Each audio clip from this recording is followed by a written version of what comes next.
एक बड़ा मशहूर शेर है, कुछ ऐसे फूल हैं जिन्हें नहीं मिला माहौल, कुछ ऐसे फूल हैं जिन्हें नहीं मिला माहौल, महक रहे हैं मगर जंगलों में रहते हैं। जैसा कि आप जानते हैं कि हम अपने इस सेगमेंट में आपकी मुलाकात कराते हैं हमारे किसी ख़ास मेहमान से। आज हमारे ख़ास मेहमान हैं उर्दू अदब के, उर्दू शायरी के एक ऐसे फूल हैं जो बहुत खुशबू बिखेर रहे हैं एक ज़माने से, लेकिन मुशायरों की दुनिया से थोड़ा सा दूर है। किन्हीं वजूहत से फौजान सर तशरीफ़ लाए। फौजान किदवाई साहब हमारे इस प्रोग्राम में, आपका बहुत बहुत खैर मकदम। बहुत शुक्रिया भाई।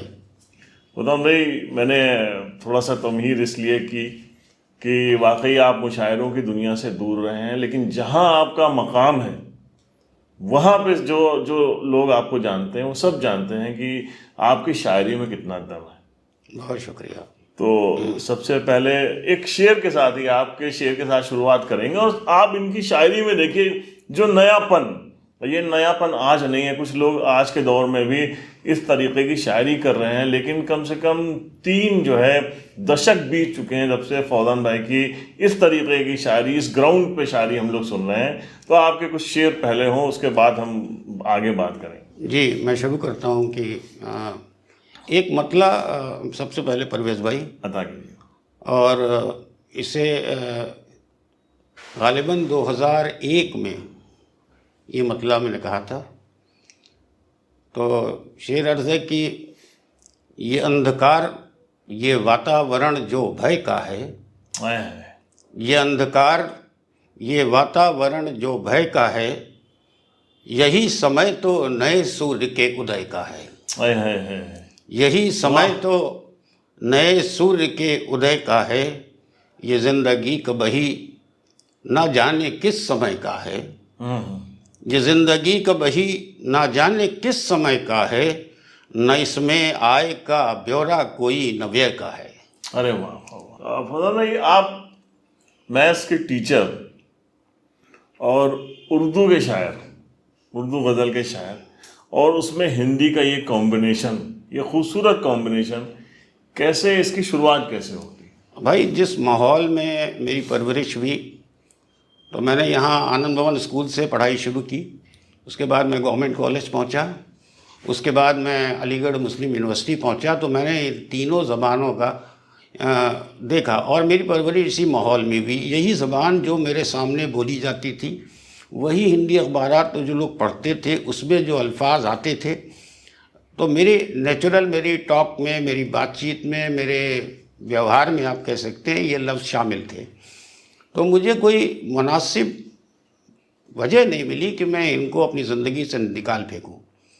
तो जब मैंने कुछ लिखा तो ये अल्फाज, ये हिंदी और ये उर्दू सब स्वाभाविक से, नेचुरली मेरे शेरों में, मेरे अशार में, मेरी फ़िक्र में हर जगह पर आ गए। और जहाँ तक मैथमेटिक्स का ताल्लुक़ है, तो मैथमेटिक्स मैंने 33 साल पढ़ाई और अभी भी पढ़ा रहा हूँ। हाँ, आपने तो इंडिया और इंडिया से बाहर, इंडिया के बाहर भी पढ़ाया, यहाँ भी पढ़ाया। और तो जाहिर बात है कि जो मैथमेटिक्स है उसमें एक फ़िलासफ़ी होती है, उसकी अपनी ज़बान होती है, उसकी अपनी खूबसूरती होती है, ब्यूटी होती है। तो उसका भी मेरी शायरी में या मेरी बातचीत में उसका कहीं न कहीं से असर आपको दिखे तो कोई ताज्जुब की बात नहीं है। अच्छा, मैथमेटिक्स का शायरी में रोल तो रहता ही है।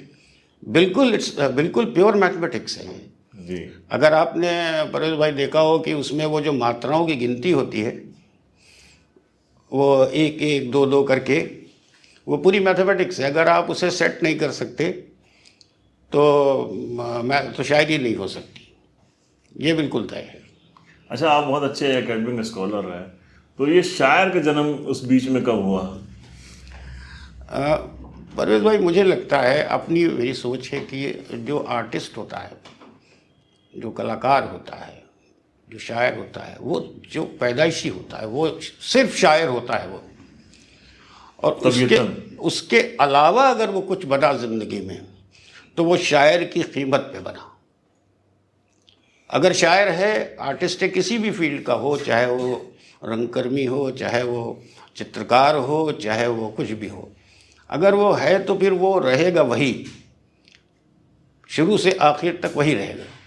सिर्फ थोड़ा सा ये है कि उसकी फील्ड की वजह से उसमें थोड़ा चेंज आ जाता है, लेकिन उसके कलाम में, उसके फ़िक्र में वो बात झलकेगी ज़रूर। तो आपकी जो कुछ गज़लें तो बहुत ही ज़्यादा मकबूल हुई हैं, और हम चाहते हैं हमारे व्यूवर्स, हमारे जो श्रोता इस वक्त हमको देख रहे हैं, तो उन तक आपकी वो तो चलिए, अगर पुरानी बात हो रही है, शुरुआती दौर की बात हो रही है, तो मैं आपको उसी दौर की एक गज़ल का मतला और 2-3 शेर मैं पेश किए देता हूँ।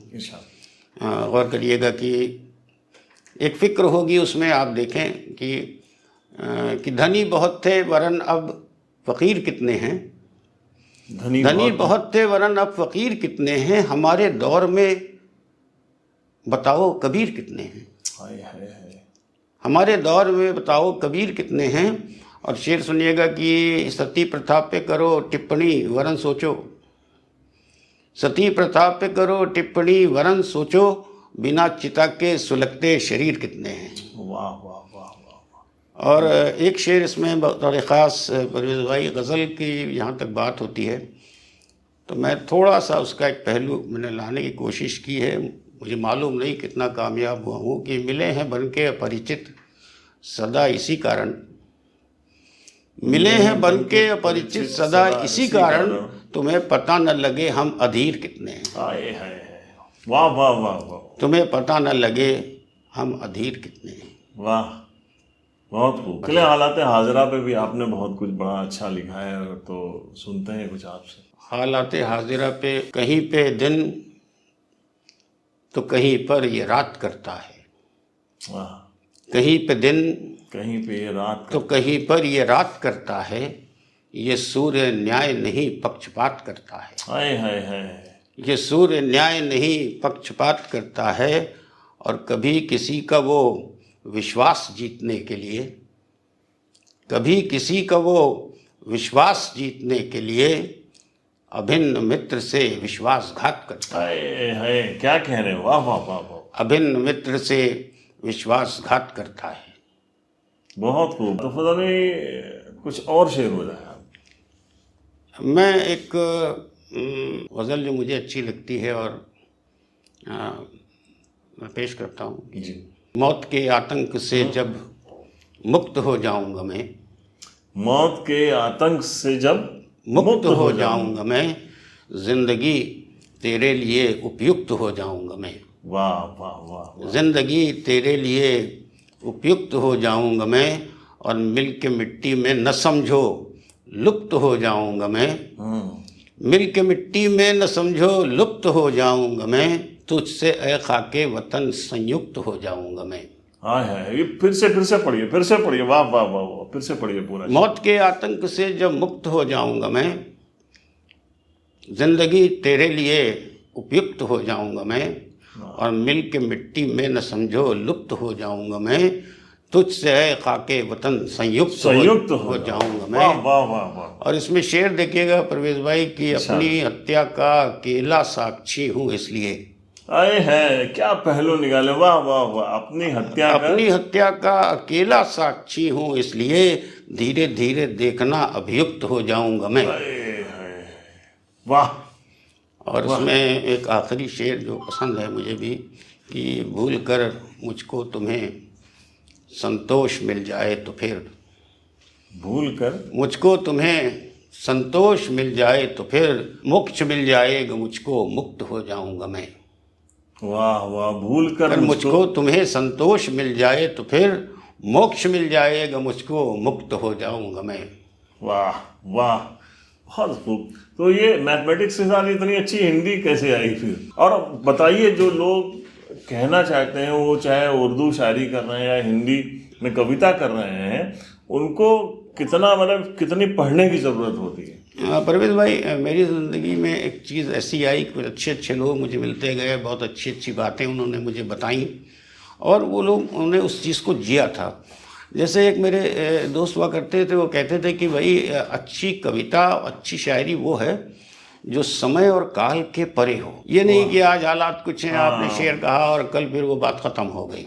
जी। तो समय और काल के परे होना चाहिए, तभी उसे आप अच्छी शायरी, अच्छी कविता, अच्छी कला। और दूसरे एक और बात जो मेरे जहन में हमेशा रहती है कि जो आर्ट है वो कोई भी फॉर्म में हो, अगर वो सोसाइटी में उसका कोई कंट्रीब्यूशन नहीं है, आप लोगों को इनलाइटन नहीं कर सकते, उन्हें जागृत नहीं कर सकते, उन्हें कुछ नई बात दिखा नहीं सकते, उनके विजन को आप एक्सटेंड नहीं कर सकते, तो आपका आर्ट किसी काम का नहीं है, मतलब आप बहुत जल्दी भुला दिए जाएंगे। बहुत अच्छी बात है। तो अगर आप कुछ काम करना चाहते हैं आर्ट में, तो आपको थोड़ा सा इस पहलू पे ध्यान देना चाहिए। मैं आपको एक शेर सुनाता हूँ कि मैंने ज़िंदगी भर मैथ्स को पढ़ाया और अभी पढ़ता हूँ। अब इसका देखिए एक पहलू आप देखें कि मैंने एक शेर कहा है कि एक मतला और दो शेर मैं सुनाता हूँ। मतला है कि साजिशें जो भी हुई हैं मेरे किरदार के साथ, साजिशें जो भी हुई हैं मेरे किरदार के साथ, उनमें तारीख़ भी शामिल है गुनहगार के साथ। और इसमें जो मतलब है कि दायरे बनते गए गर्दिश प्रकार के साथ, वाह वाह, दायरे बनते गए गर्दिश प्रकार के साथ, ये चमत्कार हुआ बिंदु के विस्तार के साथ। अरे है क्या कहना, वाह वाह वाह, ये चमत्कार क्या हुआ, सोच रहा, वाह वाह वाह, ये चमत्कार हुआ बिंदु के विस्तार के साथ। और इसमें बतौर ख़ास शेर देखें कि चंद्रमा प्रेम का जब मेरे बदन में उतरा, क्या कहना, चंद्रमा प्रेम का जब मेरे बदन में उतरा, रोशनी चलने लगी रक्त के संचार के साथ, संचार के साथ। वाह वाह वाह, क्या बात है, क्या कहना। तो यही भैया भाई मेरा इश्क है कि जो कुछ मैंने पढ़ा है और उसको मैं अपने तरीक़े से लोगों तक पहुंचाऊं, शायद कुछ यूज़फुल हो। अच्छा, अभी शायर अपनी जिम्मेदारी निभा रहा है बहुत हद तक, क्योंकि तमाम मुश्किलात के बाद भी वो इस फील्ड को छोड़ता नहीं है, क्योंकि ये उसका इश्क है और उस इश्क में वो मुब्तला है और अपना काम कर रहा है। तो आखिर में फिर हम चाहेंगे कि आपके कुछ और अशार जो है हमारे सामाईन तक पहुँचे। तो एक गज़ल के कुछ शेर और देख लीजिए परवेज़ साहब की। दर्द में डूबे हुए कुछ मौसमों की याद में, दर्द में डूबे हुए कुछ मौसमों की याद में, उम्र सारी कट गई औसाद ही औसाद में, उम्र सारी कट गई औसाद ही औसाद में। और उसने जो कुछ कह दिया था प्रेम के उन्माद में, उसने जो कुछ कह दिया था प्रेम के उन्माद में, फिर कभी आनंद ही आया नहीं संवाद में। उसने जो कुछ कह दिया था प्रेम के उन्माद में, फिर कभी आनंद ही आया नहीं संवाद में। और एक शेर सुनिएगा कि लोग जब झुलसे घरों में तब ये अंदाज़ा हुआ, लोग जब झुलसे घरों में तब ये अंदाज़ा हुआ, किसने चिंगारी रखी थी शहर की बुनियाद में। बहुत खूब, वाह, किसने चिंगारी रखी थी शहर की बुनियाद में। वाह, बहुत बहुत शुक्रिया। यकीनन आपकी शायरी में जो फिक्र है वो तो कमाल की है, और मैं तो यकीनी तौर पे कह सकता हूँ कि आप भले मुशायरों में या बड़ी गैदरिंग में आपने शायरी कम की हो, लेकिन आप पाए के शायर हैं, इसमें कोई शक नहीं है। बहुत शुक्रिया। मैं ये मानता हूँ। बहुत मज़ा आया आपसे गुफ्तगू करके। बहुत शुक्रिया हमारे प्रोग्राम का।